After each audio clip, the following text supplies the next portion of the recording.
করছেন এবং আমরা সেই আয়োজনটিতে সরাসরি নিয়ে যাচ্ছি আপনাদের।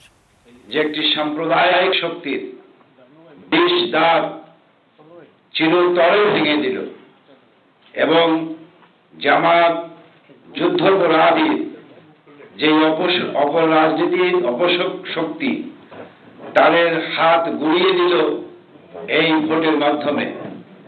তাদেরকে সত্যিকার অর্থেই আজকে আমরা অভিভূত যে বাংলাদেশের জনগণ ন্যায়ের পথে আছে, সত্যের পথে আছে, স্বাধীনতার পক্ষে আছে, অসাম্প্রদায়িক রাজনীতির পক্ষে আছে, শেখ হাসিনার নেতৃত্বের পেছনে ঐক্যবদ্ধ আছে।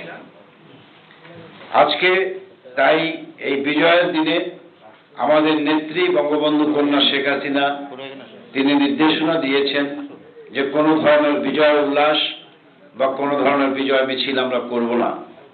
আমরা বাংলাদেশের মসজিদে, মন্দিরে, গির্জায় প্রার্থনা করব, আল্লাহ পাক রব্বুল আলামিনের মহান দরবারে আমরা শুকরিয়া আদায় করব যে আজকে এই দেশের মানুষের সকল উদ্বেগ উৎকণ্ঠাকে আজকে ম্লান করে দিয়ে শান্তিপূর্ণ একটা নির্বাচন শেষ হয়েছে এবং এই নির্বাচনে আজকে বাংলাদেশের মানুষ স্বস্তির নিঃশ্বাস ফেলেছে।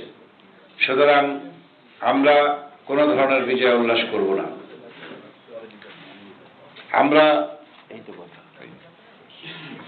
আমরা এই কথা বলে আমাদের দলের পক্ষ থেকে আপনাদেরকে আবারও শুভেচ্ছা এবং অভিনন্দন জানাই এবং আজকে বিকাল 4 ঘটিকায় বাংলাদেশ আওয়ামী লীগ সভানেত্রী বঙ্গবন্ধু কন্যা এবং চতুর্থবারের মতো যিনি প্রধানমন্ত্রী হিসেবে শপথ নেবার অপেক্ষায় আছেন, তিনি বিদেশি যে সমস্ত সংবাদকর্মী এবং পর্যটকবৃন্দ এসেছেন,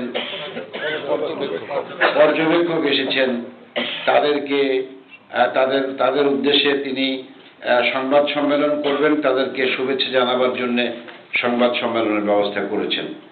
আমরা সেখানে সকলেই যাব এবং পুনরায় আপনাদেরকে আবারও আমরা শুভেচ্ছা জানিয়ে আমাদের বক্তব্য শেষ করছি। জয় বাংলা, জয় বঙ্গবন্ধু, জয় আপনাদের সকলে। রহমান ভাই, আমাদের তরফ থেকে আপনাদেরকে এবং মহাজোটকে মহাজয়ের জন্য অভিনন্দন। আওয়ামী লীগের ধানমন্ডি কার্যালয় থেকে আমরা